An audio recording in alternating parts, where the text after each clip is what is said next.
So how do websites work? Now, I have an entire web development course, so because this is a Python course, we're not going to go super deep into this topic. Instead, we're going to focus on the Python side of things. But I do want to help you understand what we're building and how everything works, because hopefully by the end of this course, you're able to actually change your portfolio, update your portfolio to your own liking, and showcase the projects that we've built throughout the course. So I have a website for you here. We have XKCD, which is just a little funny comic website. If I click refresh here or enter this URL, I'm taken to this website. But how does this actually work? How is my browser, in this case Google Chrome, able to display this web page for me? I need to be connected to the internet, right? So there's some sort of data that's being transferred for me to be able to see this. So let's explore how this works. And look at that. I created a nice little diagram for you. And in this diagram, I'm going to attempt to just tell you exactly how it works. It's quite simple. We have our browser right here, which can be Google Chrome, it could be Safari, it could be Firefox. It doesn't matter. This browser, we're able to type into it a website or maybe Google for a website and then click on a website. When we click on a website, what happens is that through internet, the browser makes a request all the way to another machine. And this machine, which we call a server, is located anywhere in the world. It doesn't really matter. Because through our internet network, the browser is going to say, hey, this website, who owns that website? Or which machine can serve me the files for that website? And using some complex logic, it's going to find this server, which at the end of the day is just a computer, and we're actually going to show you and deploy our own server. Well, it simply says, hey, give me some data, because without data, I'm not able to display anything on a web page. And the server, well, first of all, they communicate over something called HTTP and HTTPS. Because the browser and the server are two different machines, right? The browser is on my laptop right now.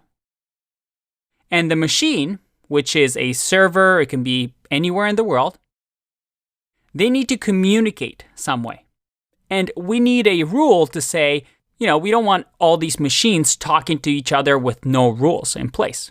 For example, we can agree that when we communicate between you and I'm going to speak in English. In the same way, HTTP and HTTPS, which is a secured, encrypted version of communication, allows me to say, hey, can you give me the data? And the server to understand, oh, this website or this browser needs the data that I have.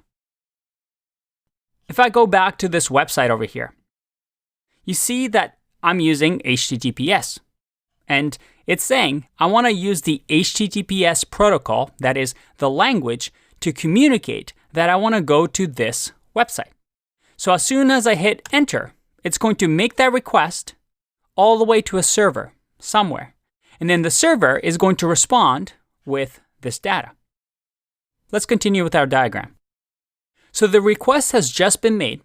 This server just happens to have 3 files that we need. One is an HTML file, and this file is the text or content of the website. The other one is the CSS file, and this contains all the styling of the website. So that is colors, maybe some fonts, maybe the position of the elements, anything to do with style so it doesn't look like a boring piece of text. And then we have JavaScript. JavaScript is what gives websites behavior. When I log into Facebook or maybe tweet something on Twitter, JavaScript is allowing me to perform those actions. Because with just HTML and CSS, we just have text and some pretty styling. With JavaScript, we're able to take actions. But we don't need to focus on that too much. All we need to know is that the server, because it's a computer, on its files has these 3 files for us. And these 3 files, what happened, get sent to the browser because the browser was really, really kind and asked, hey, can you give me data? And the server says, sure, here it is, and sends us these 3 files. And these 3 files, when they get sent back, the browser understands them. And because it understands them, even though to us it may look like gibberish, it's able to display that website for us. But let me ask you a question. Up until now, I haven't really talked about Python. I thought this was a Python course, Andre. Why are you telling me all this stuff that I don't care about? Well, because in here, there's one piece that can actually be written in Python. Can you guess what that is? If you guessed the server, congratulations. You get 5,000 points. You see, the browser is something that, well, it's an application we download on our computer, right? But up until now, the server was kind of a mystery box, a machine, a computer somewhere.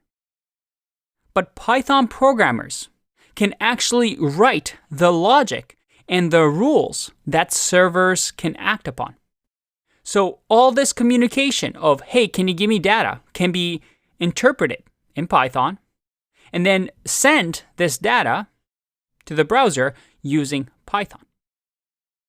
And we're going to build our own server over the next couple of videos, but also touch upon these HTML, CSS, and JavaScript files so we can actually display something like a website. Now, I want to finish off this video with one question. Do you think that this server has to be written in Python? What do you think? No, it doesn't, right? The browser doesn't care what this machine is like. All it cares about is these 3 files. And because we're speaking in this HTTPS protocol, the browser says, hey, I don't care what language you speak, I don't care anything. I'm just going to tell you through this HTTPS, just give me the data that I want. And we can do whatever logic we want in here. I can send emails from here if I want. I can send text messages. I can do math operations. I can play a game on this computer if I want. It doesn't really matter. As long as I am able to send these files back to the browser. So we can do that with Python, but we can do that with other languages like Node, like PHP, like Java. So we can write a server in any type of language. The only thing we can't really do is on the browser side. On the browser side, we have to use these 3 files because, well, at least in general terms, it can only understand JavaScript, which is another programming language. All right, let's explore this topic a little bit more in the next video.